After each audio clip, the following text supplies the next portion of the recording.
desliguei o microfone. Estamos aí. Agora é valendo. Valendo. Boa tarde, Bruno. Boa tarde, Leandro. Aí, para quem está assistindo a gente, apresentar, a professora Bruna foi minha colega de trabalho durante um tempo no Colegiado de Direito da Faculdade Integrado.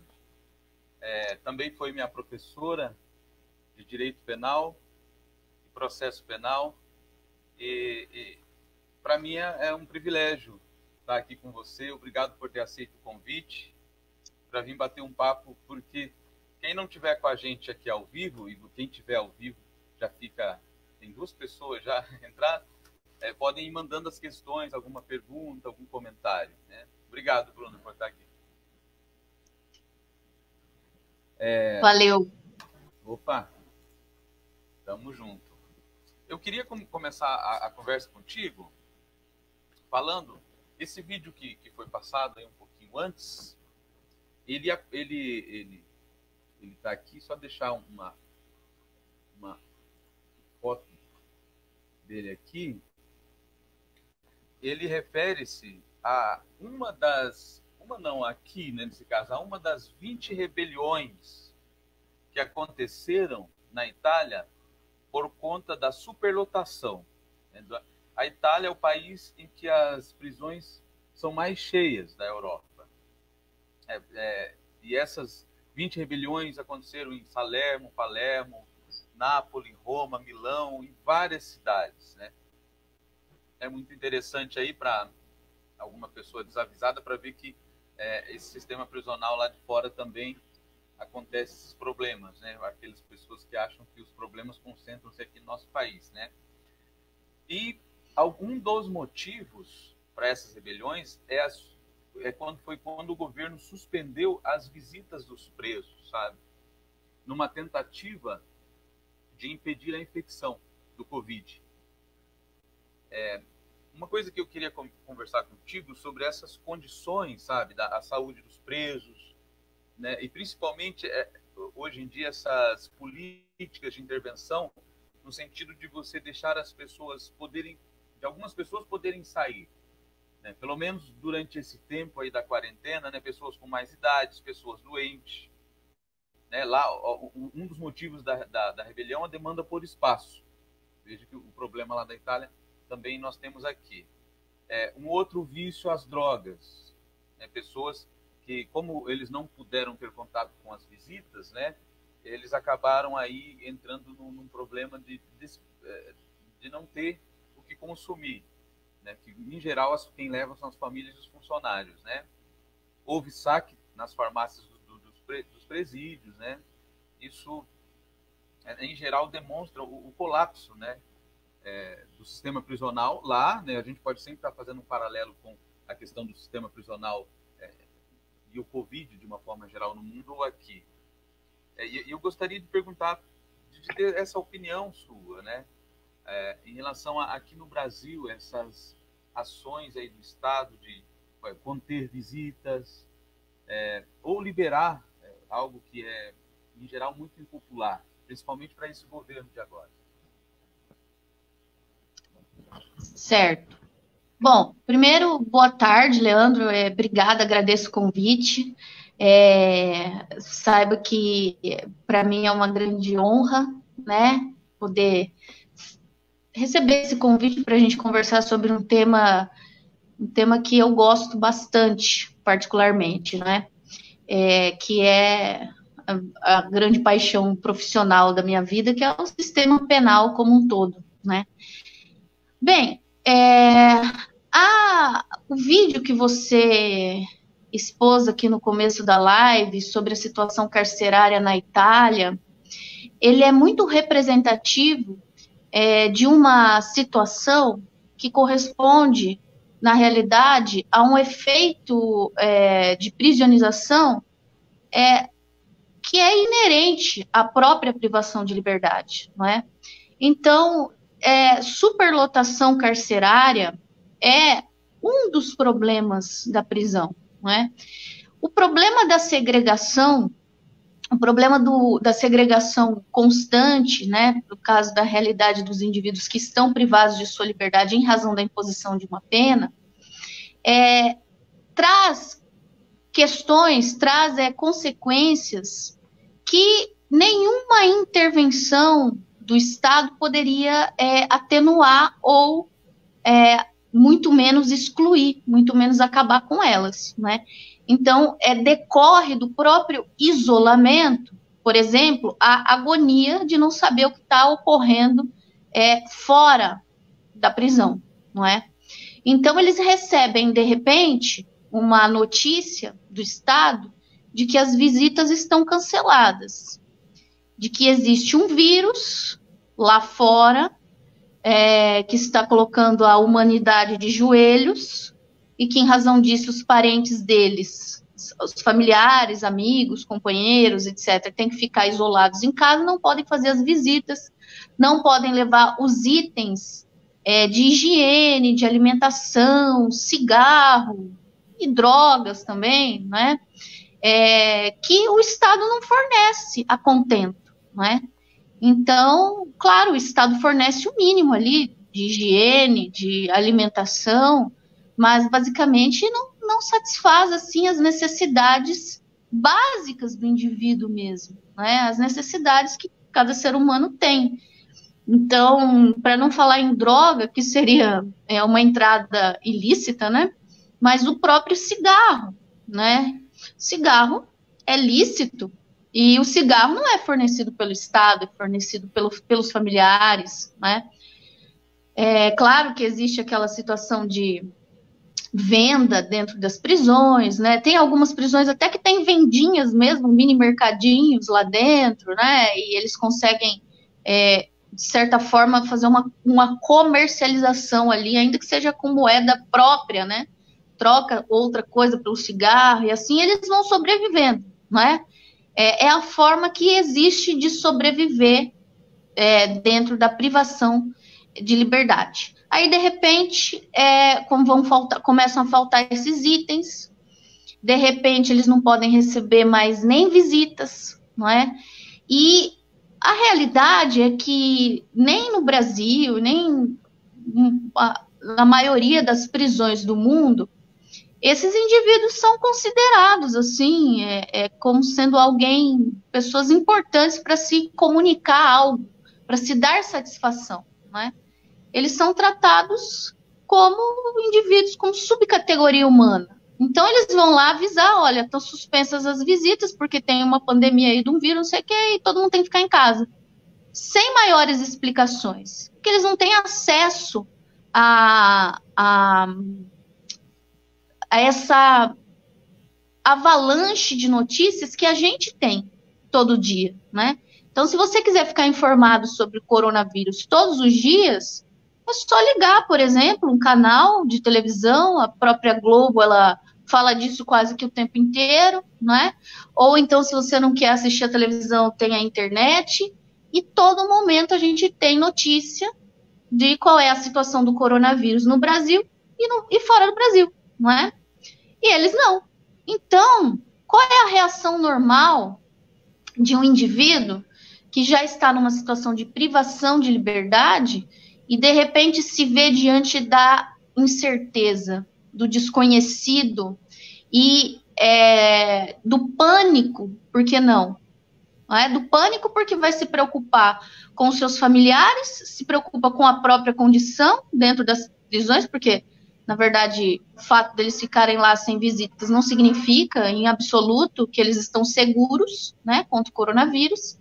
E também a privação de itens que eles normalmente têm acesso e, de repente, ficam privados desses itens ou reduz muito, né, como os itens de higiene e cigarros, né, enfim.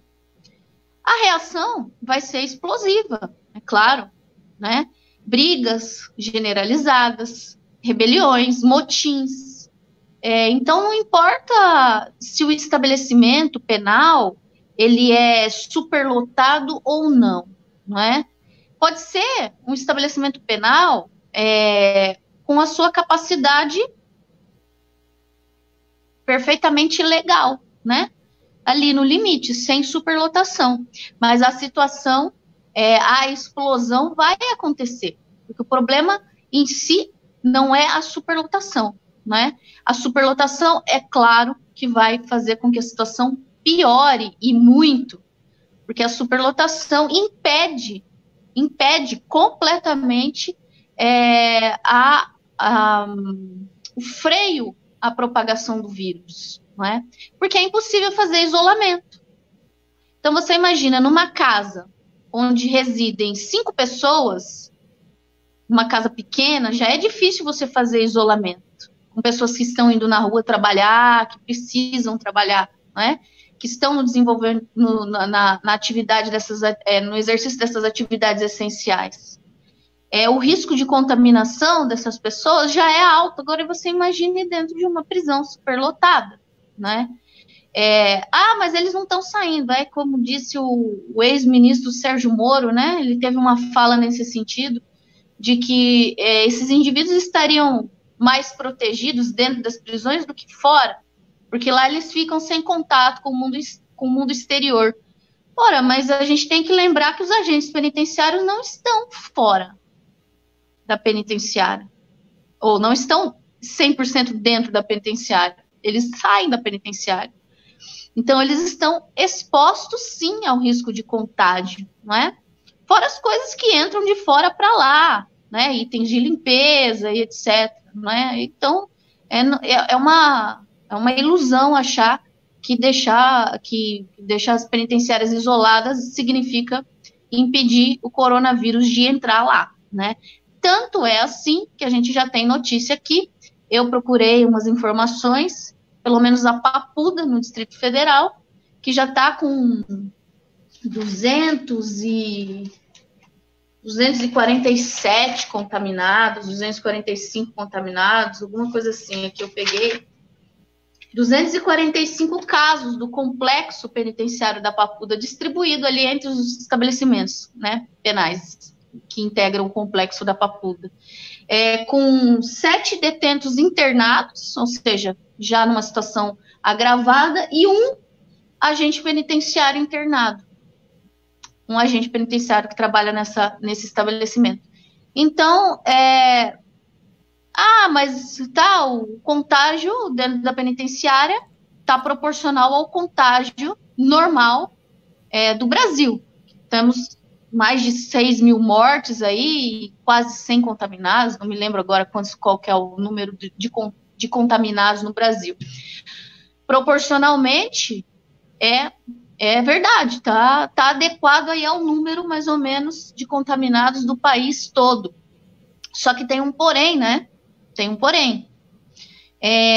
Fora da penitenciária, a chance de você ter um tratamento mais adequado para esse vírus e integrar a estatística dos recuperados e não dos mortos é muito maior. Por 2 fatores. Primeiro, porque você realmente tem condições de se tratar, né, em locais adequados. E, em segundo lugar, porque a saúde desses detentos já é mais fragilizada. Não precisa ser idoso. Não precisa ser alguém com diabetes. A maioria deles já tem o seu sistema imunológico mais castigado, digamos assim, não é? Então, não é novidade para ninguém que dentro das penitenciárias as doenças respiratórias, como a tuberculose, por exemplo, ela domina o top 3 ali de doenças da prisão, né? Tem também o HIV, que também fragiliza o sistema imunológico de muitos presos, entre outras comorbidades, não é?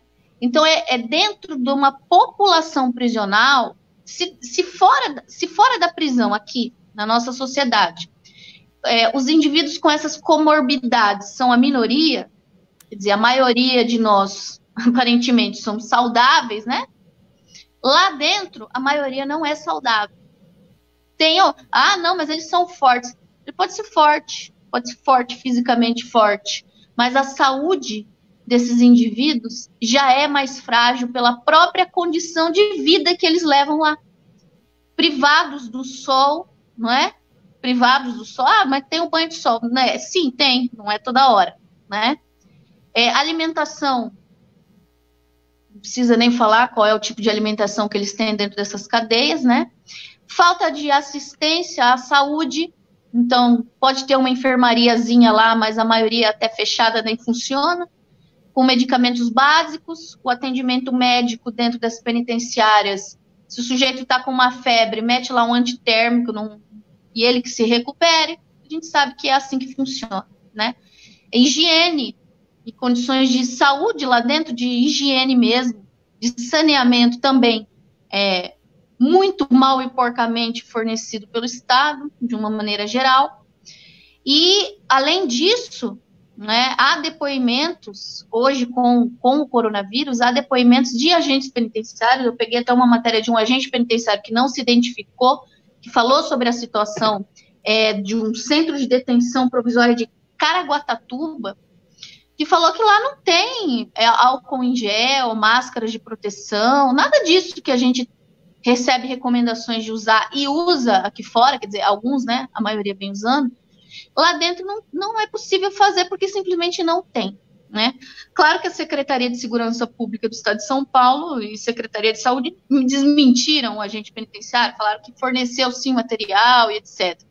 Mas entre a palavra da Secretaria do Estado, né, e o indivíduo que está trabalhando diretamente na situação, eu sinceramente é a palavra de um contra o outro, e me parece que o agente penitenciário tem mais chance de estar falando a verdade, né? Se a gente sabe que está faltando esses equipamentos até nos hospitais, quer dizer, que o governo não está fornecendo a contento esses equipamentos até para hospitais e para periferia, por exemplo, aqui, isso a gente vê nas filas que se formam na frente das caixas econômicas federais, aí todo mundo sem máscara, porque não tem, simplesmente não tem. Imagina para penitenciário. Eles vão fornecer para a penitenciária, sendo que eles não estão conseguindo fornecer nem para os hospitais. Então, existem projetos de elaboração, de produção desses equipamentos de proteção para serem enviados para esses, ou vendidos de forma muito mais barata para esses hospitais, porque o Estado não tem condições de dar, não está fornecendo material. Imagina se ele está fornecendo, então, para as penitenciárias. É uma bobagem, né, acreditar nisso.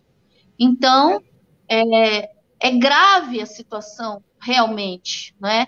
E, diante desse fato, quer dizer, diante da gravidade, o CNJ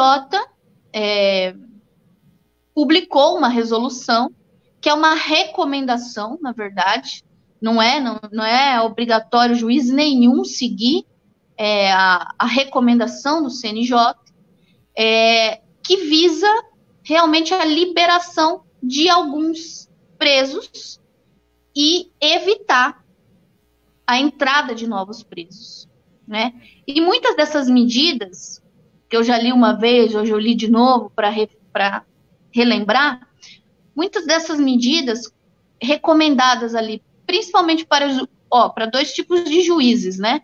Para o juiz criminal, né, o juiz do sistema penal de adultos, e para o juiz responsável ali pelo processo de conhecimento da vara da infância e da juventude, responsável pelo adolescente infrator, tá? As recomendações são muito similares, né? Quase um Ctrl+C, Ctrl+V. E é muito interessante porque essas recomendações, na verdade, elas já deveriam ser cumpridas antes de coronavírus. Quer dizer, elas dizem mais ou menos assim, né? De uma maneira geral, olha, a prisão antes da pena, né? Ela é excepcional. Revisem essas prisões provisórias ou essas internações provisórias dos menores de 18 anos, porque a maioria é desnecessária. Porque a gente já tem superlotação, né? Precisa vir um coronavírus para fazer o CNJ escrever o óbvio. Então, tem uma coisa aqui que me chamou muita atenção com relação a isso, que aqui ele fala, olha, ele traz literalmente na resolução, a resolução número 62 do CNJ, que fala assim para o juiz criminal que trata do processo, da ação penal ou da fase de investigação, ou seja, aquele juiz que vai ser responsável por prender preventivamente alguém ou soltar, aceitar, acatar ou não o pedido de prisão preventiva ou temporária, para ele observar a máxima excepcionalidade das novas ordens de prisão. Ou seja, ele está dando uma recomendação para o juiz mais ou menos assim, olha, antes de prender, veja se é realmente necessário prender, porque a prisão provisória, a prisão processual, ela deve ser excepcional. Aí o CNJ vem e coloca máxima excepcionalidade da prisão.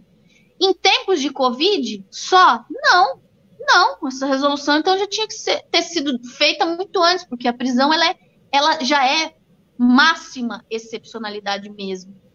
Do próprio Código de Processo Penal, a gente já vê isso, que a gente tem um rol de medidas cautelares diversas da prisão, lá no 318, 319, que é imenso, e tem lá o dispositivo no artigo, acho que 283, um dos parágrafos, que diz que a prisão é só quando não couber nenhuma daquelas medidas, e que na realidade, né, vem a medida primeiro e a prisão vai ser o caso extremo, em outras palavras, né?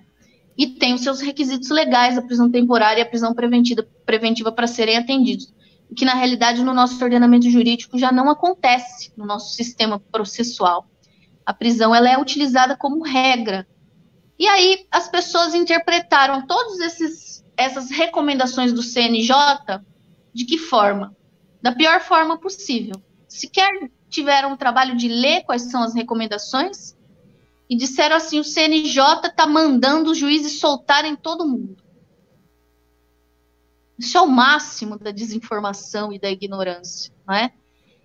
Diria que, se você for ver ali a excepcionalidade das medidas mesmo, as recomendações mais excepcionais, que realmente atendem a uma situação emergencial de Covid, se voltam para as medidas da execução penal, porque do processo penal, enquanto o sujeito está respondendo o processo, respondendo ainda, ou seja, para ele ainda tem o princípio da presunção de inocência. O CNJ nada mais fez aqui nessa resolução do que dizer o óbvio do óbvio, que certas pessoas, ou seja, que a maioria dos indivíduos que estão respondendo a ação penal não precisam estar presos, então solta, é isso. E aí, com isso, é possível conter a propagação do vírus, não, mas conter as mortes das pessoas que estão em maior risco dentro das prisões. Em maior risco, porque é que eles colocam ainda quem são essas pessoas, né? Não é para qualquer um também.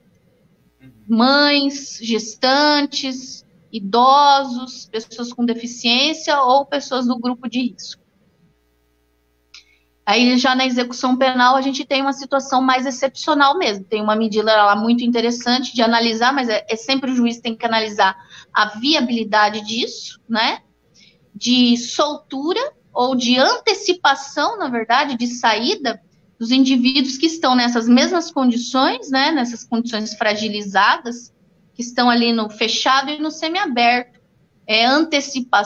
Antecipação da liberdade da saída significa antecipação de uma progressão de regime ou do livramento condicional, né? Ele não coloca claramente quais são as medidas de antecipação de saída. Tem também algumas excepcionalidades com relação à saída temporária e tem também a possibilidade de prisão domiciliar aí para qualquer condenado, prisão domiciliar para quem já estiver cumprindo pena no regime semiaberto ou no aberto, tá? Mas veja, análise da situação do caso concreto. O juiz da execução não é obrigado, ele vai ter que analisar cada caso, né, ou mediante pedido, né, dos seus advogados, etc., ou por um mutirão que a OAB faça, ou de ofício, né? O próprio Ministério Público pode fazer um mutirão dessa natureza, a própria vara de execução penal, mas analisar cada caso, e quem pode, quem não pode ir para a prisão domiciliar, quem pode ou quem não pode progredir antes, quem pode ou quem não pode ir para o livramento condicional antes. Então não tem escândalo, não tem nada de soltar todo mundo, os facínoras traficantes serão soltos, vão matar todo mundo, e etc. Aí aparece um caso de um cara que saiu, que conseguiu a liberdade pelo coronavírus, aí foi pego traficando depois. Então, as pessoas estão acostumadas a pegar os casos isolados e transformar na regra. Não é? Olha, tá vendo? Não pode, porque um cara fez. Ah, tá vendo? Não pode ter saidinha, porque um cara não voltou. Ou outros que não voltam mesmo, que fogem, né? Mas a maioria não foge, a maioria volta, a maioria quer se livrar logo daquela situação, progredir do semiaberto para o aberto. Né? A maioria quer trabalhar e não tem trabalho dentro da cadeia. Então, acho que era isso, acho que eu já falei demais. Bacana. Eu trouxe algumas anotações aqui, né, para me ajudar, minhas colinhas, né? E você falou realmente tudo que eu tinha anotado aqui, né? Eu peguei esse exemplo para a gente começar a conversa, né? Sobre esses pedidos, né? Os pedidos dos presos e as rebeliões das prisões lá da Europa, principalmente da Itália, que teve um problema, a gente sabe, enorme em relação ao Covid, das condições, a demanda por espaço, a questão também, como você falou, a maneira que você falou ficou muito mais completa, a demanda por produtos também, né? Os produtos que chegam sejam eles quais forem, né? Às vezes a gente diz uma mercadoria outra, uma coisa ou outra, e acaba criando todo um... Já é um assunto difícil de falar, né? Porque as pessoas elas acabam tendo um preconceito enorme. A prisão domiciliar, né, e a anistia aos crimes pequenos. Eu estava olhando que até a própria prisão civil por alimentos, ela foi tratada com, vamos dizer assim, um toque especial por conta de você não sujeitar, não colocar mais gente ainda, né, não agravar a situação. Eu trouxe uma notícia aqui, deixei separado, sobre essa questão do EPI, dos agentes penitenciários, e também da mão de obra na produção de máscaras. Isso aconteceu, só deixa eu achar aqui, só deixa eu buscar o programa aqui para ficar melhor para a gente ver. Uma notícia que fala sobre os Estados Unidos e sobre Hong Kong.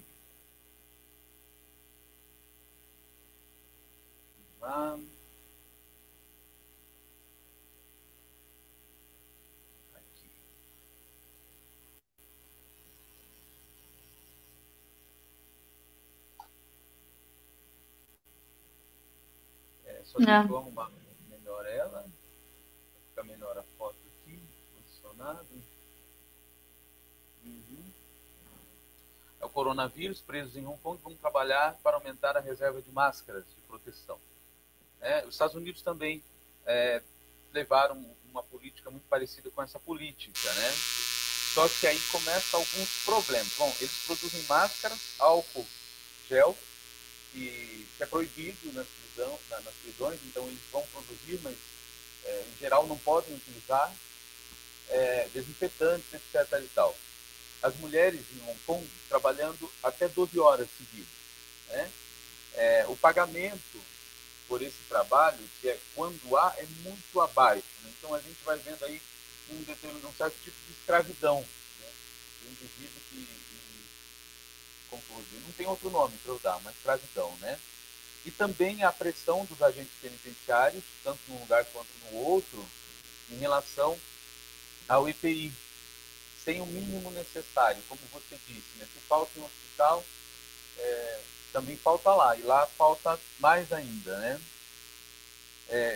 Aí eu fico pensando, sabe, em relação a isso, porque o que se fez aqui, né? Como que você faria no presídio?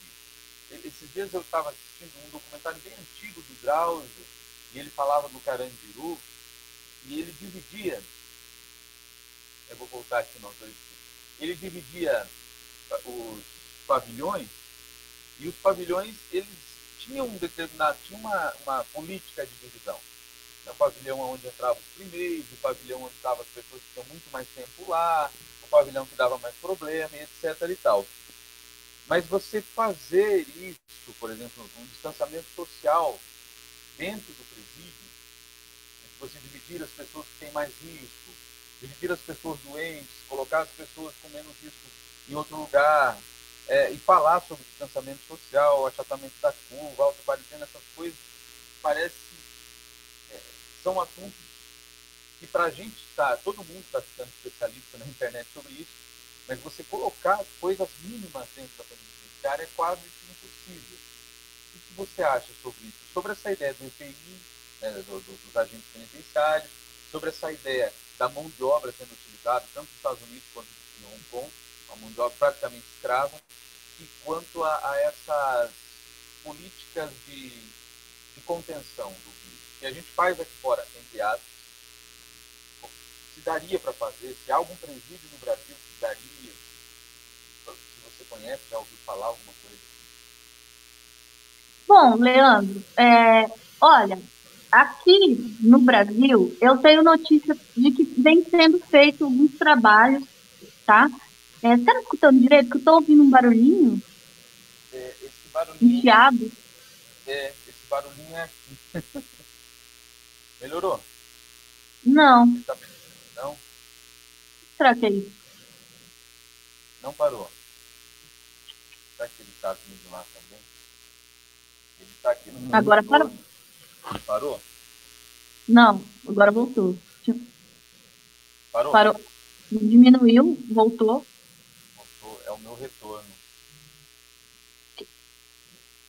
Agora diminuiu bem. Aí, voltou. Bom, vamos lá.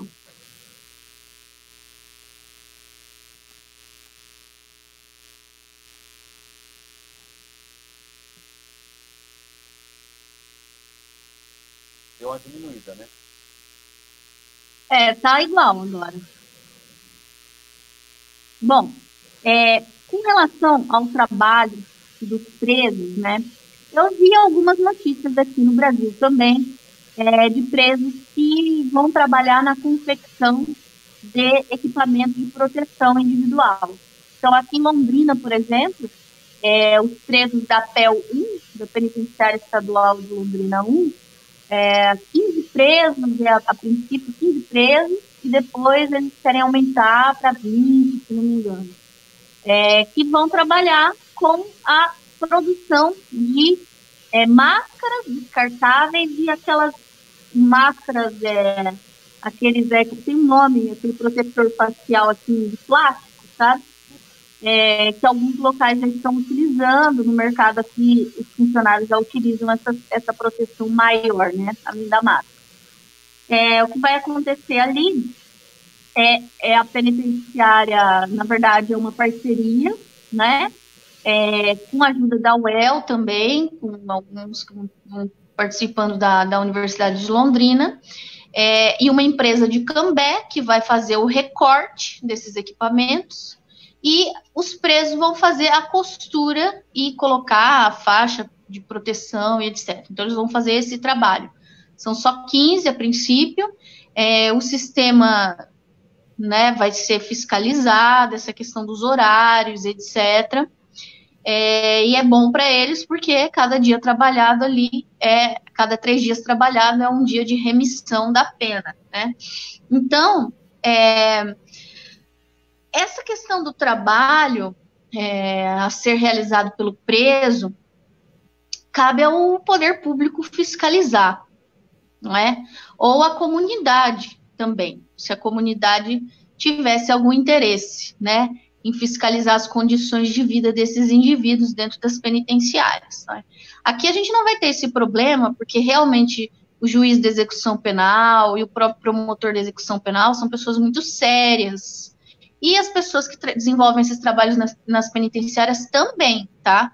Então, com certeza, a gente não vai ter uma situação, problema de trabalho análogo à escravidão, de forma nenhuma aqui, tá? E aí a parceria vai ser no sentido de disponibilizar esses materiais a um preço muito mais baixo do que o do mercado, né? Fornecer para o HU, principalmente, que é o Hospital Universitário, que me parece que é o hospital aqui em Londrina, que é a referência no tratamento do coronavírus, tá? O HU e o Hospital das Clínicas, se não me engano. Então, porque existe falta desses equipamentos, até porque são equipamentos que precisam ser trocados, né, constantemente. Então, esse era um ponto. Com relação ao outro ponto, eu acho que, se eu entendi sua pergunta, Leandro, era com relação à possibilidade de fazer um distanciamento social, né, de ter eficácia, certo? Bom, veja, primeiro vamos analisar a questão dentro das prisões. Dentro das prisões eu acho que é bem tranquilo de você perceber que é impossível, né? Primeiro porque a maioria das nossas prisões estão acima da capacidade de lotação delas, né? Então, uma cela, por exemplo, que tem capacidade para 12 pessoas, tem 26, tem 30. Então, como é que se faz isolamento, distanciamento social nessas condições, né? Não é possível, isso não é possível. Na própria resolução do CNJ, tem um dos itens lá para se verificar a possibilidade de liberação de indivíduos com suspeita de coronavírus dentro da prisão, né, dos presos com suspeita, no caso de não existir um espaço adequado para se fazer o isolamento. É claro que não vai ter esse espaço adequado para se fazer isolamento de casos suspeitos de coronavírus dentro da maioria das penitenciárias brasileiras. Então, né, esse é um requisito que, estando o sujeito suspeito, ele teria que ser colocado em liberdade na maioria dos casos, tá? Agora, com relação a esse distanciamento social fora da cadeia, quer dizer, a gente já está vendo que não é possível, né? São duas coisas que me parece que interferem nessa inviabilidade do distanciamento social no Brasil. A primeira coisa, o mau exemplo que vem de cima, né? Onde a gente vê aí pessoas dizendo, amenizando, minimizando o coronavírus, falando que não é bem assim, né? Que as atividades têm que voltar ao normal. Esse é um ponto, um mau exemplo que vem de cima. E o segundo ponto é que me parece que as pessoas aqui têm um ciricutico, digamos assim, com relação ao dever de obedecer alguma coisa, né? Alguma regra, sabe? Me parece estranho isso, porque nós não tivemos isolamento social verdadeiro até agora, né? Ontem mesmo, um amigo meu que mora na Espanha, ele gravou um vídeo e mostrou pra gente num grupo, muito emocionante, o professor Éder, que ontem foi o primeiro dia que eles puderam sair na rua. A Espanha está começando a entrar na fase de transição do isolamento para o semi-isolamento, digamos assim, que ainda assim é muito mais restritivo do que o nosso.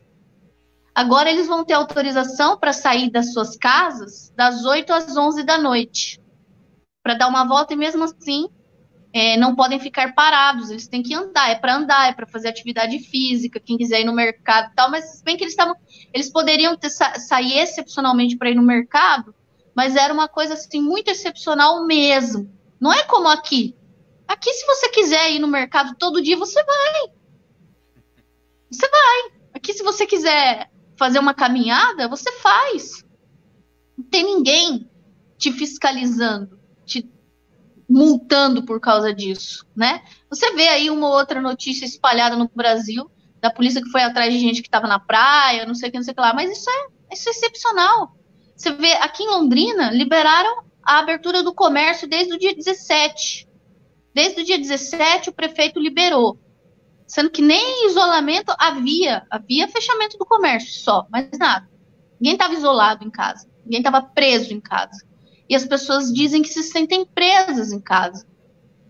Então, essa é a rebelião da sociedade que está livre, né? A rebelião do indivíduo que não está preso, né? Que não está preso no sistema carcerário, que não está numa penitenciária, que não cometeu um crime. A rebelião dele é se insurgir contra essas recomendações de isolamento e distanciamento social. Aí o que eles fazem? Fazem reuniões em casa, né? Vão em determinados locais, agora que estão abertos aqui em Londrina, bares e restaurantes, inclusive, com várias restrições que ninguém está respeitando, salvo um outro. Estão fazendo festinha em casa. Ontem teve imagens aqui, desse final de semana, da galera no posto de gasolina, comprando bebida na frente. A vida está normal para uma boa parte das pessoas. Aí você se sente, você fala assim, cara, será que eu sou idiota de estar fazendo o tal do distanciamento social quando eu poderia estar me divertindo também, né? Às vezes você para pensar nisso, né? Aí é uns 5 segundos só e depois não. Idiotas são eles, né? Não é possível que o mundo inteiro esteja errado, né?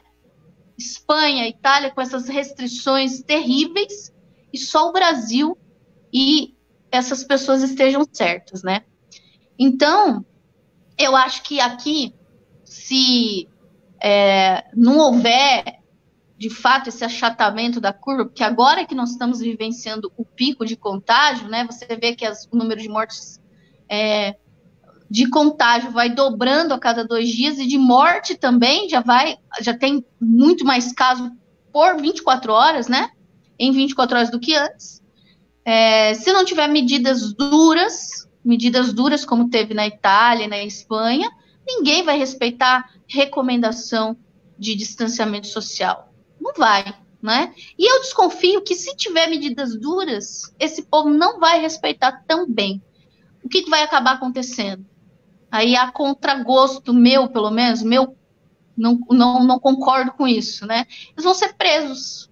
Essa gente que vai ser presa na rua, né? É capaz de vir uma lei penal excepcional aí, aumentando as penas de quem descumprir a medida sanitária preventiva, autorizando a prisão, endurecimento do sistema, portanto, ainda que temporário, para prender essas pessoas, o que não resolve nada. Pelo contrário, né? Vai levar mais risco dentro das cadeias públicas aí, das penitenciárias, mais risco para outros indivíduos. Então, uma questão assim que a gente tem que parar para refletir. Por que as pessoas também não estão aguentando esse isolamento social, que não é bem um isolamento social, né? Não é bem, é um regime de semi-liberdade que a gente tem. Muito melhor do que quem está privado efetivamente da sua liberdade nos países aí onde o coronavírus tem situações mais graves, né? E aqui ainda assim as pessoas estão achando que estão presas, estão tolhidas do seu direito de ir e vir. Não é só a questão do trabalho, das atividades comerciais, eu quero trabalhar, não. Eu quero fazer o que eu quiser, eu quero ir para o meu rolezinho, eu não aguento ficar um final de semana a mais, eu não aguento mais ficar aqui, eu não quero mais, eu não aguento conviver mais comigo mesmo, né? Eu tenho... Pois vai fazer, Albert. Acho que era isso, né, que você tinha perguntado. Mas é muito bacana. Eu tenho 2 amigos que moram aí, são vizinhos seus. A Nath, ela está fazendo residência no hospital, e o Max. E eles estiveram aqui ontem, deram uma passada por aqui, de máscara, sabe? Carregando álcool, um cuidado geral também, porque eles estão expostos aos hospitais, né? Esse cuidado, né, de você não se aconteceu de você estar com o vírus, você não passar ele para a família, para os amigos. E eu até estranhei, porque aqui em Campo Mourão, realmente, as pessoas...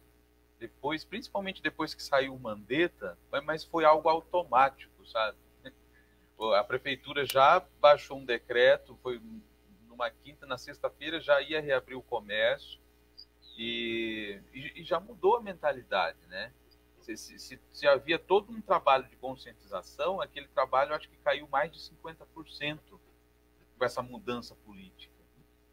Eu vou comentar contigo, eu estou seguindo aqui para não me perder no tema, né?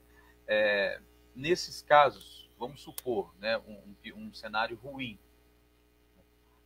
Se a gente pensa que se acontece aqui como está acontecendo nos Estados Unidos, se a gente parar para pensar, a gente não está... Antes eles faziam comparações com a Itália, né? E diziam que aqui é mais quente, né? E todo mundo era especialista, né? Os especialistas não conheciam o vírus, mas os facebookianos conheciam. Eu peguei um exemplo aqui de um caso de caos, né, que não é em relação a vírus, né? Porque eu acredito que uma pandemia dessa, assim, a última tenha sido a da gripe espanhola. Eu não tenho esses dados, isso eu escutei um biólogo no Roda Viva, o Átila, mas eu peguei o exemplo do Katrina nos Estados Unidos, do furacão. Né? Grandes proporções, New Orleans praticamente ficou dizimada. O que eles fizeram em relação às pessoas que estavam presas? E eu achei bacana isso que você trouxe, né? Porque basta você mudar a legislação, o limiar entre você estar aqui fora e estar lá dentro muda, né? Você pode estar aqui e você pode estar lá dentro também, né? Da mesma forma que as pessoas muitas vezes não param, elas taxam um estereótipo, né? Uma figura entre aspas, do delinquente, que muitas vezes não é, e já condena ele à morte, né? E essa cultura da vingança sempre. Mas lá, olha o que eles fizeram. Eles deixaram os presos, né? Isso, né, eu falo assim porque eu conversei com 2 pessoas já de lá e eles falam que culturalmente a gente está muito parecido com eles. Eu não acho isso vantagem, mas infelizmente estamos, né? Sem comida, sem ventilação, trancados com a água quase até no teto, isso os presos lá, né, em New Orleans. E a maioria sem condenação e também com crimes pequenos, né? De repente o indivíduo ele estava num dia igual você falou, mudou a legislação, você não pode sair na rua, as pessoas não conseguem cumprir, vão jogar elas de repente num lugar e daí? E daí para sair, né? Elas não fazem nem essa autoavaliação, né, de falar, de repente, pode ser meu irmão, pode ser bem isso que você estava falando. Eu trouxe um outro exemplo aqui, você vai ver que eu dei uma visitada aqui em situações do mundo, até por conta do Covid ser algo global, né? Lá no Irã, eles liberaram 85 mil presos.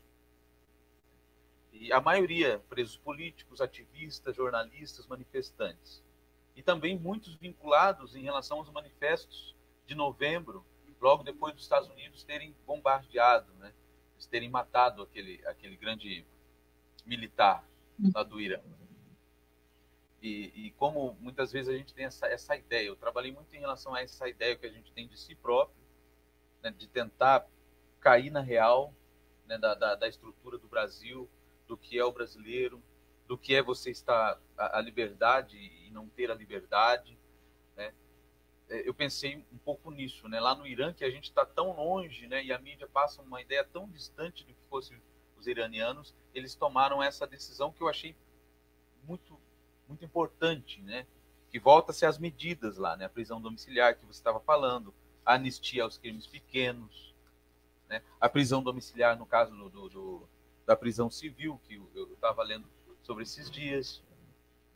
Aí trouxe também aqui uma informação sobre São Paulo, e aí tem um instituto que protocolou um pedido ao STF, pedindo a soltura para presos que tenham cometido crimes com um pequeno potencial sem violência e crimes e com saúde vulnerável. Mas parece que não foi, a coisa não fluiu ainda, né? Acho que caiu na mão do Marco Aurélio, não vi notícias sobre isso, sobre esses, vamos dizer assim, essas políticas fundamentais, né, de você resolver, né? E principalmente os presos. Aqui eu anotei algumas pessoas que poderiam estar presas e que deveriam, isso é uma opinião muito minha, né? O ministro ele deveria levar em conta isso, né, que são os soro positivos, que são os tuberculosos. Você comentou, né, que o muro da cadeia ele causa um problema enorme em relação principalmente à tuberculose, e depois passa para as comunidades que estão em volta. O câncer, presos com câncer, doenças respiratórias, cardíacas, os diabéticos, com mais de 60 anos, mulheres grávidas, né? E eu fiz uma pesquisa, grosso modo, e vi que, por exemplo, só mais de 60 anos em mulheres, não, aliás, todos esse grupo daria mais de 10 mil presos. 10 mil presos. Você poderia aí estar, vamos dizer assim, tendo uma política mais inteligente.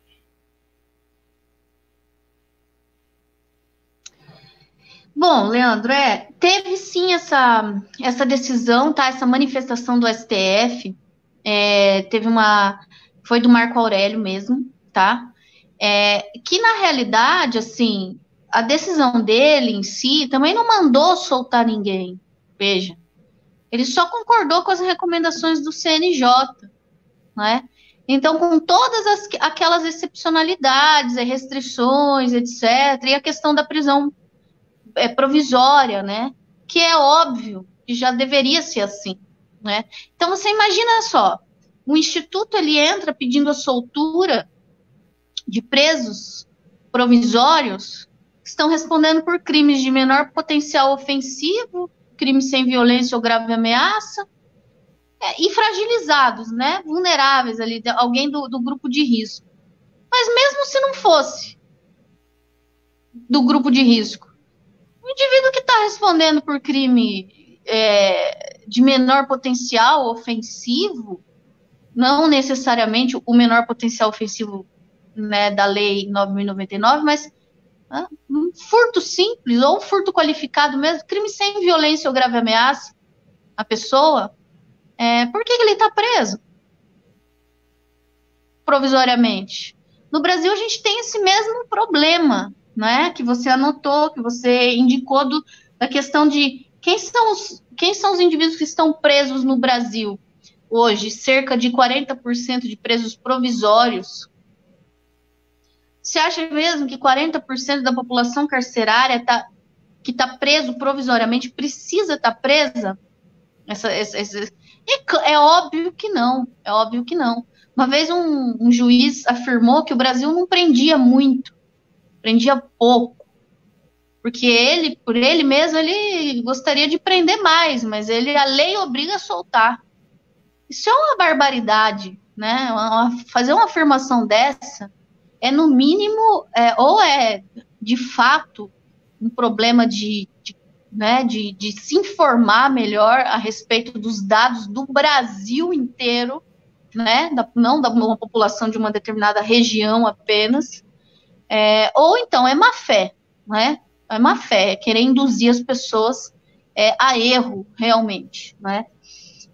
Visando aí formar uma massa ideológica punitivista, talvez.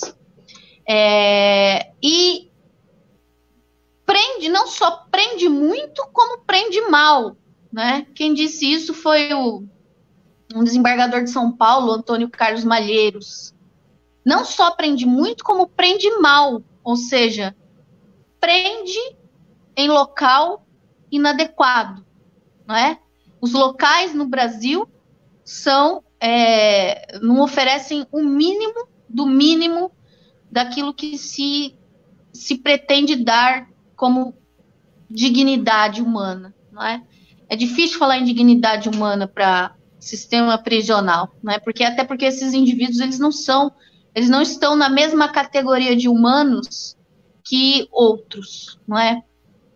Por esses agentes aí do poder punitivo, né? Claro.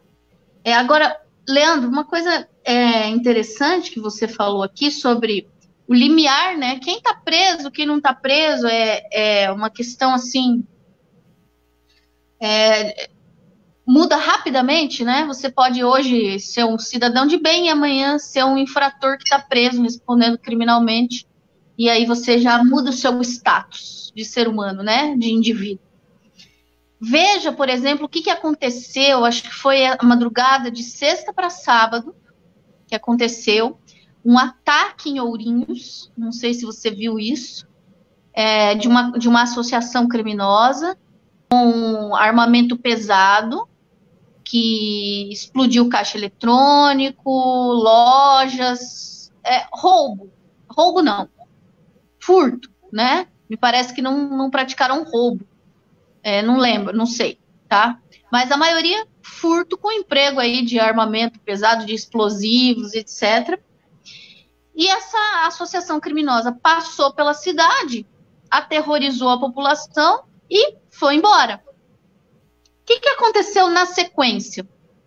Na sequência, outros indivíduos, com ou sem antecedentes criminais, a gente não sabe, aproveitaram a situação das lojas que estavam com as portas arrombadas, explodidas lá, e começaram a saquear as lojas. Praticar o furto também, né? Saquear as lojas. Esses indivíduos foram presos. A associação criminosa que passou provocando o caos ali, esses eles não conseguiram pegar. Mas eles conseguiram pegar alguém. Ou seja, pegaram alguém e a população ficou em parte satisfeita com isso. Então é interessante porque a população precisa que alguém esteja preso, sofrendo por alguma coisa. A ideia é do fazer sofrer alguém pela criminalidade. Nesse caso, um ataque aí que deixou todo mundo em pânico, mas esses indivíduos ainda não foram presos, mas outros foram. Não, porque os caras se aproveitaram, que coisa absurda e etc. Então é como se eles estivessem ali sendo utilizados como Judas, né? Ser malhado mesmo. Ser malhado, alguém tem que ser malhado, alguém tem que pagar, né? Então, os indivíduos que estão presos, as pessoas não querem saber pelo que eles estão presos, se eles são presos provisórios ou definitivos. Eles não querem saber. A nossa realidade a realidade do nosso sistema carcerário brasileiro é que a maioria dos indivíduos presos, condenados ou provisórios não são por crimes horrendos, não é por latrocínio, por homicídio, por estupro, é por tráfico, roubo e furto. Isso está aí, qualquer estatística do sistema do DEPEN, aquele Infopen também tem, isso aí é fato, né? Não são crimes horrendos, são crimes patrimoniais ou tráfico. E as pessoas não querem saber disso. Elas não querem saber. Elas querem que as pessoas que estão presas não sejam assistidas. Então, tem muita gente, e aí eu não sou hipócrita de falar que eu respeito esse pensamento, porque eu não respeito nem um pouquinho, que diz que, bom, se eles estão presos lá e forem morrer de coronavírus, que morram, porque o Estado ele tem que gastar com um cidadão de bem, entre aspas, o cidadão que está fora da prisão, né? E a diferença entre o cidadão de bem, entre aspas, que está fora da prisão e o que está dentro da prisão, é só que o que está dentro da prisão foi pego. O que está fora ainda não foi. Pelos seus inúmeros deslizes, inclusive pequenos delitos, não é? Então, qualitativamente, ali não tem diferença, né? Ele tem diferença quantitativa, mas não qualitativa. E você vê numa situação de excepcionalidade como a gente está vivendo agora, a incapacidade do cidadão de bem de seguir uma recomendação simples. Qual é essa recomendação simples? Não faça aglomeração. Nem isso eles estão conseguindo fazer. Eles acham que podem apontar o dedo para o indivíduo que está dentro da prisão e falar assim, você está pagando por aquilo que você escolheu fazer, você teve liberdade, aquela reprovação moral da punição, né, da pena. Então, é isso. Basicamente é o que se reflete com o que vai acontecer com os nossos presos. E as pessoas não vão se importar mesmo, não. Nós tivemos aqui alguns comentários, eu só vou colocar aqui pelas pessoas que estão assistindo a gente. A Milena Quaresma, ela parabenizou pela live. Milena, eu mandei o convite para ela, eu sei que ela gosta do tema. O Douglas Blanco também, ele estudou um tempo, tem que voltar a estudar, né? Ele é professor de filosofia, da área de filosofia, professor do colégio. Douglas.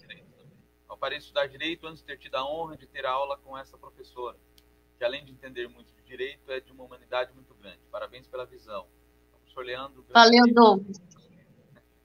Aí ele complementa um pouco. O grande problema é que as pessoas entendem na justiça apenas o instrumento punitivista. É verdade. Vou comentar as pessoas que passaram e curtiram aqui, bastante gente, talvez algum amigo seu, a Cristina Maria Azevedo. Minha mãe. Ela está aqui, vou até adicionar ela. O Jairo de Lima. Ah, o Jairo, Divo. Aí o Irair de Matos, Elias Nunes, a Simone Panucci, ela é aluna. Ai, Simone. O Edmar bacana, ele trabalha com som, com música, né? Pelo menos eu conheço ele de lojas de instrumentos musicais. O professor Cícero Pereira, o Cícero é vereador aqui da cidade. Ah, conheço de vista. De fama. O Rafael, que é lá do Sesc, jogador de basquete, ele é instrutor, grande amigo. Tentou me ajudar a fazer entrar em forma, mas é um... quase resolver o problema prisional. Silvana Botega, Sônia Maria Caldeira, Alemão, Douglas Blanco, que a gente comentou, a Milênio, Ricardo Castro, que é um grande amigo músico aqui também. O pessoal que deu uma passada e não esqueceu. Olha, a Simone mandou um comentário, tema delicado, pouco debatido, parabéns pela abordagem, Simone Botega. Aí, vou falar algumas coisas, e daí eu fiz um slide, que eu sempre faço uma brincadeira com quem faz a live comigo aqui.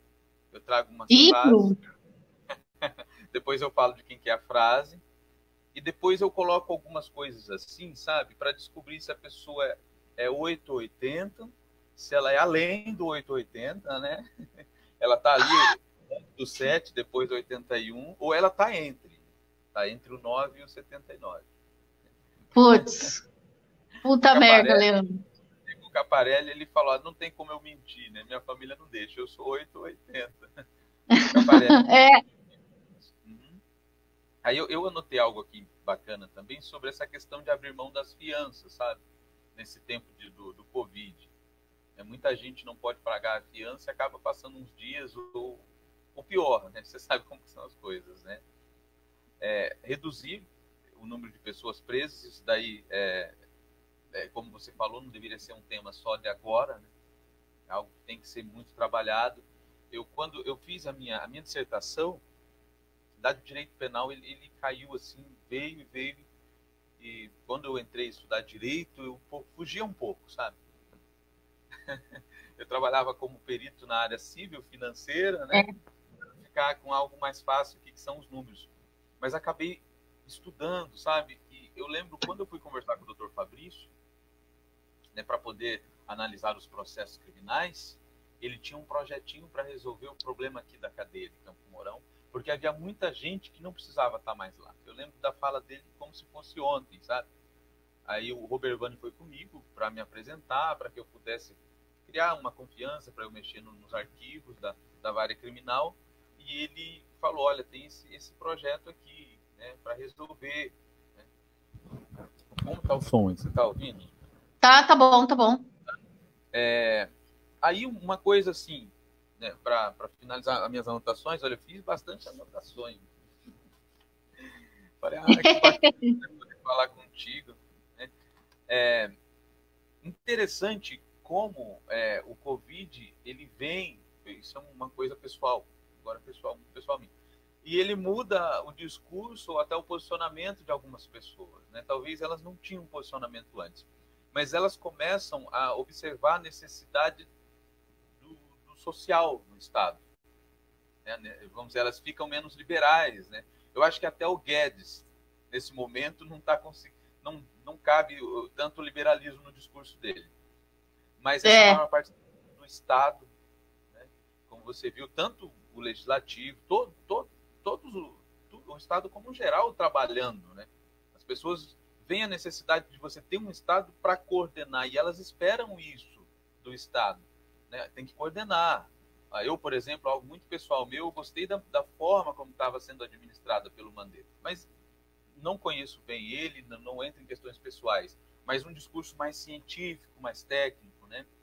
A segurança social, mais segurança, mais saúde pública, mais auxílios, subsídios, né? Maiores debates sobre as condições legais aí dos presos, das penas, Isso é o que eu queria, né? Mas eu queria que você desse uma opinião tua. Eu sei que você é militante aí de você ter um olhar mais social sobre a sociedade, né? E até fazer um prognóstico. O Átila, que é um biólogo, foi no Roda Viva, ele fala que ele não é utopista, ele é melhorista. E a gente pensar numa sociedade que dá para pensar melhor, sabe? Dá para pensar no outro, dá para tentar ter mais consciência, saber que se tem um Estado, o Estado está aí, né, para preservar o que é social. Queria que você desse uma opinião, assim, nesse sentido mais política mesmo, e pessoal.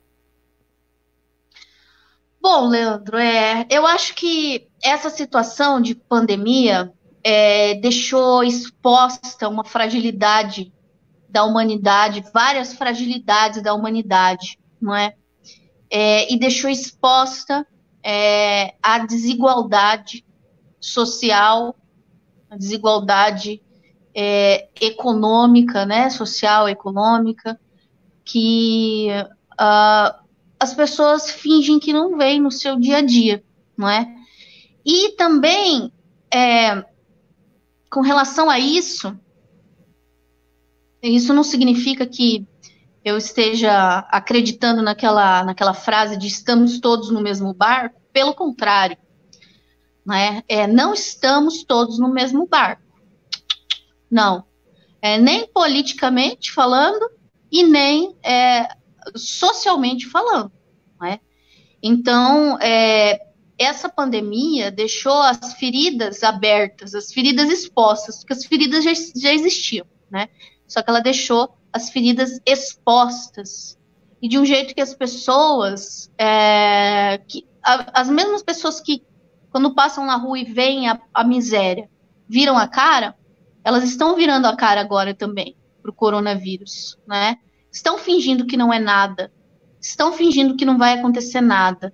Então, se você tem o privilégio, e é um privilégio mesmo, de conseguir trabalhar em casa, como eu, por exemplo, como nossos colegas professores todos estamos trabalhando em casa, que bom, né? Que bom, mas tenha consciência de que isso não é mais do que um privilégio, mais um que você tem, se comparado com outros tantos que precisam sair para trabalhar. A começar, se não tivesse aberto já aqui em Londrina as atividades comerciais, né? Se tivesse só as atividades essenciais, as pessoas que trabalham nas atividades essenciais têm que sair, têm que se arriscar em transporte público mesmo, que está funcionando. Os transportes públicos continuam cheios e essas pessoas estão se arriscando. E essas são as pessoas que vão adoecer. E se elas não tiverem uma saúde boa, como dizem por aí, né, vão morrer, vão virar a estatística do coronavírus. E se tiverem boa saúde também, podem morrer, porque ninguém sabe sobre esse vírus, já matou gente saudável também, né? Então, o que a gente vê é que o coronavírus, isso não é parte boa de nada, né? Porque não tem parte boa do coronavírus, não tem nada de positivo nessa situação. Ela deixou mais evidenciada ainda as diferenças e não as igualdades, que é o contrário do que as pessoas dizem por aí. Não somos todos iguais, não. Onde é que já se viu um negócio desse? Eu acho que a pessoa com a melhor intenção do mundo que fala que somos todos iguais, que estamos todos no mesmo barco, ou ela traz isso de um delírio completo, ou de uma má fé também, né? Eu acredito no delírio.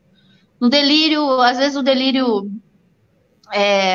proposital, né, deliberado. Eu não quero enxergar, não quero de jeito nenhum enxergar que eu sou um privilegiado, porque o privilégio que eu tenho é um crime, é um pecado, Deus não permite, não é mesmo? O céu é só dos sofredores, então eu tenho que ser um sofredor ou todo mundo tem que ser igual a mim. Não tem pecado nenhum você assumir o seu privilégio, você é um privilegiado sim, né? Não precisa ficar fazendo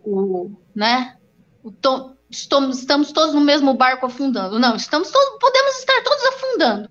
Alguns estão afundando muito mais rápido do que a gente, porque a gente está num barquinho um pouco melhor, mais alto, né? De repente tem gente que está em iate, né? Tem gente que está em cruzeiro, e tem gente que está numa canoazinha e está afundando mais rápido. Essa é a ideia do que é de fato, né? E com relação ao Estado, Leandro, acho que você já falou tudo, né? A minha opinião, eu concordo com você e com o Guedes, né? Já que o Guedes está agora achando que o Estado é importante, o Estado, a intervenção do Estado, agora ficou ruim para os liberais, né? Porque eles estão cobrando do Estado as providências que, em tese, deveria estar na mão, então, da iniciativa privada. Essa é uma mentalidade, é aquela história, né?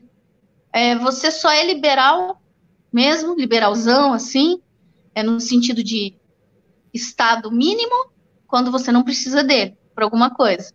Aí você é como qualquer outro, que cobra, afinal você, né, eles fazem essa vinculação aí, eu estou pagando imposto, é para ter de volta, não sei o que lá, mas o Estado, o papel do Estado nesse momento é atender às necessidades daqueles que não têm a menor condição de passar por essa pandemia ilesos. Essa é a prioridade do Estado. Essa tem que ser sempre a prioridade do Estado democrático de direito voltado ao bem-estar social.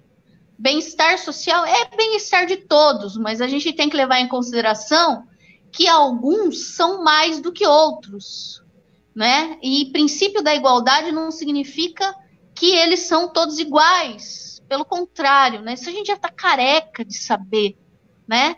Que essa igualdade meramente formal nada mais é do que uma desculpa para a manutenção das desigualdades. Então, eu não posso fechar os olhos e ignorar as diferenças das pessoas que estão precisando muito mais do que eu.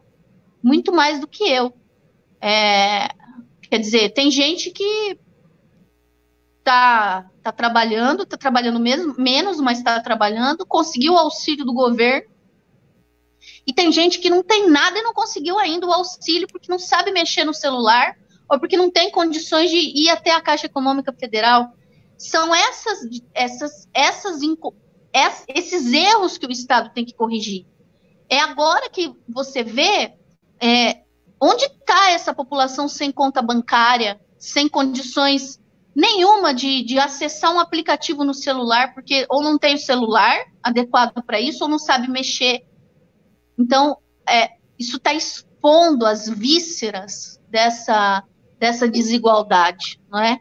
E o que a gente pode fazer diante disso? Se desesperar só, né? Porque quando o Estado está nas mãos de gente que não está nem aí para essa população, fica difícil você visualizar uma saída, né? Visualizar uma luz no fim do túnel. Que ficar rezando mesmo para não acontecer o pior. Ou arregaçar as mangas e tentar fazer alguma coisa por alguém. Não tem jeito. É difícil a nossa situação, né? Deixa eu colocar aqui essa que eu comentei com você aqui das frases. O que é para eu falar das frases? Você pode falar o que eu acho? Eu chamo essa parte aqui, ó, é um joguinho, aforismos e desaforismos. Desaforo, eu gosto. Aí, deixa eu dar uma olhada aqui para eu... Aí uma frase, eu vou ler e você pode me falar, olha. Édipo não se cegou por culpa, mas por excesso de informação. Nossa, cara. Teria que parar para pensar aqui um bom tempo sobre essa frase, hein? É para eu falar se eu concordo ou se eu discordo? Você pode falar o que você quiser. Édipo não se cegou por culpa, mas por excesso de informação. É uma frase que parece muito atual, né? Muito adequada à nossa sociedade de informação, mas eu não acredito, essa questão do excesso de informação talvez seja um pretexto para esconder a nossa culpa de não ir a fundo na informação, né? Porque a gente vê excesso de informação como excesso de manchetes, na verdade.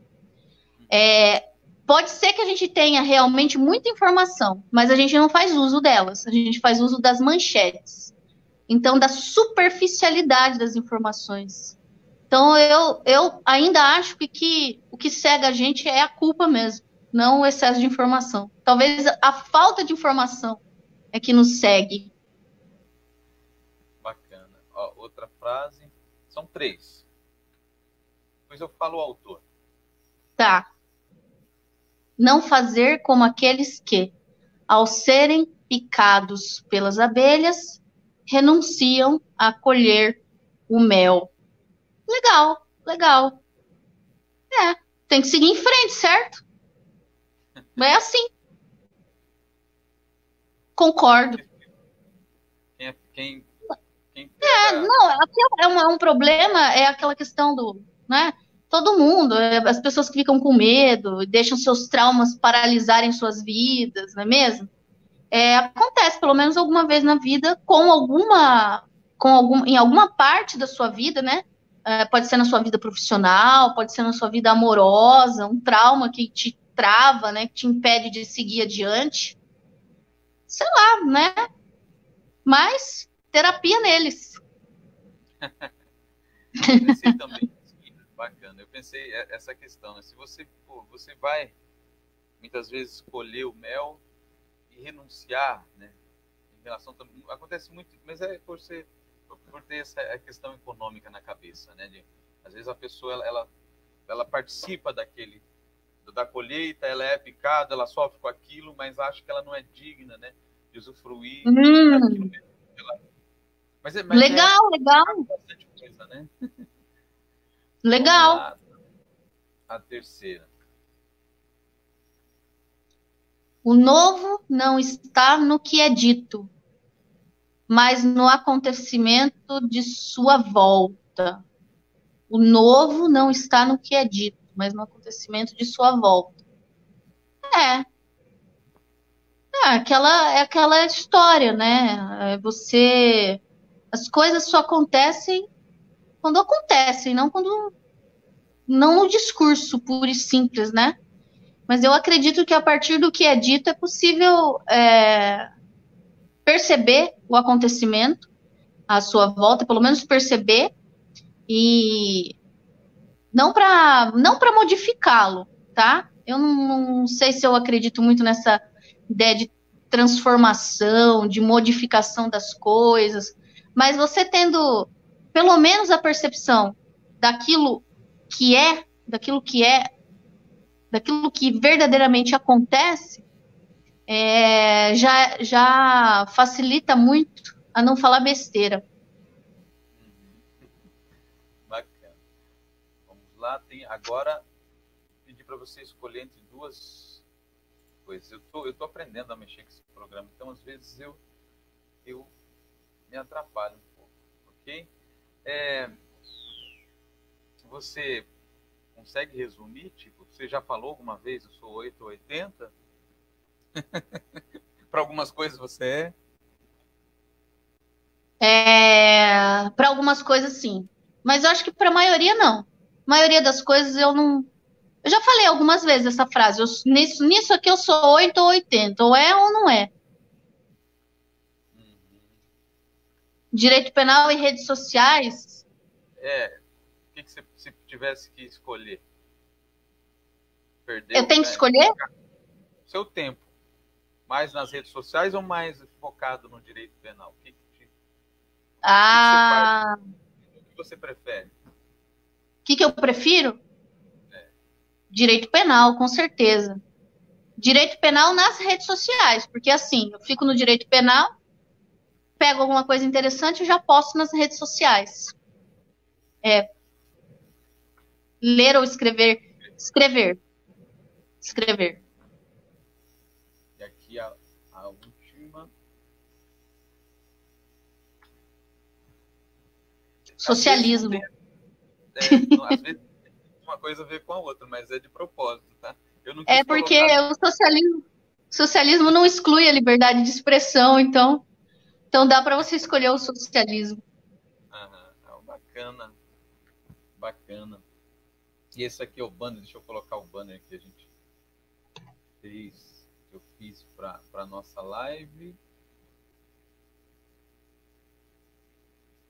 Aqui. Esse foi o bannerzinho. Tô aprendendo a mexer nessas coisas de internet. Uma hora eu... Legal, meu. Ficou legal.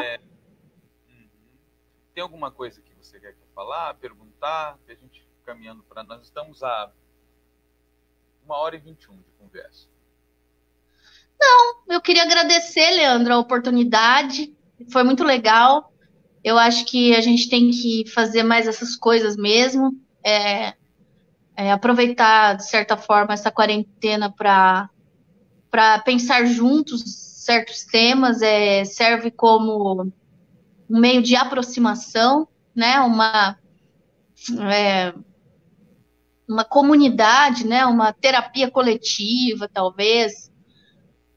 Eu não sei, porque as pessoas, tem muita gente passando a quarentena com a família, aí vem os desentendimentos, as brigas, não sei o quê, e tem muita gente que, como eu, tá passando a quarentena sozinho mesmo, né? Então,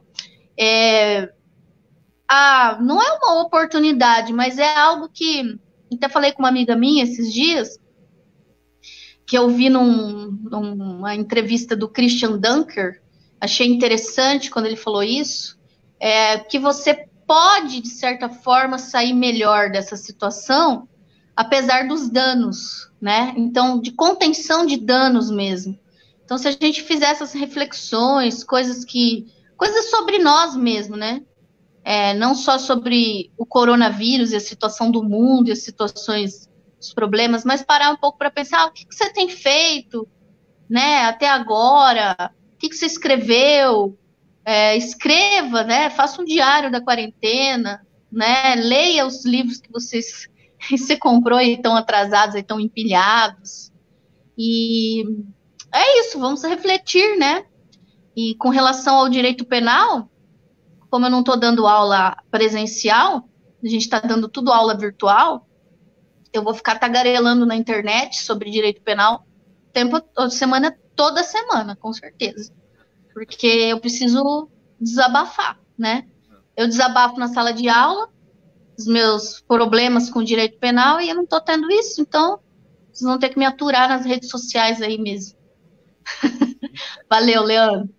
Obrigado. Só para aquelas frases, eu não falei o autor, as frases do Michel Foucault, em especial. Quero agradecer, obrigado pela participação. Foi uma aula muito, muito bacana mesmo, sabe? E eu estou aproveitando a quarentena assim também. Eu vejo que você faz uma live ou outra. Amanhã eu convidei o Candinho. Hoje à noite, se você estiver de boa aí, eu vou estar falando com uma amiga que ela é cantora em Baltimore. Ela é lá dos Estados Unidos, e eu queria perguntar coisas do cotidiano mesmo, sabe? Como que as coisas estão por lá, né? E depois falar sobre... Ela gosta de forró, de bossa nova, de samba. Depois legal. A gente vai estar conversando com ela. Ótimo. Obrigado. Beleza. Até mais. Valeu, Leandro. Tchau. Tchau.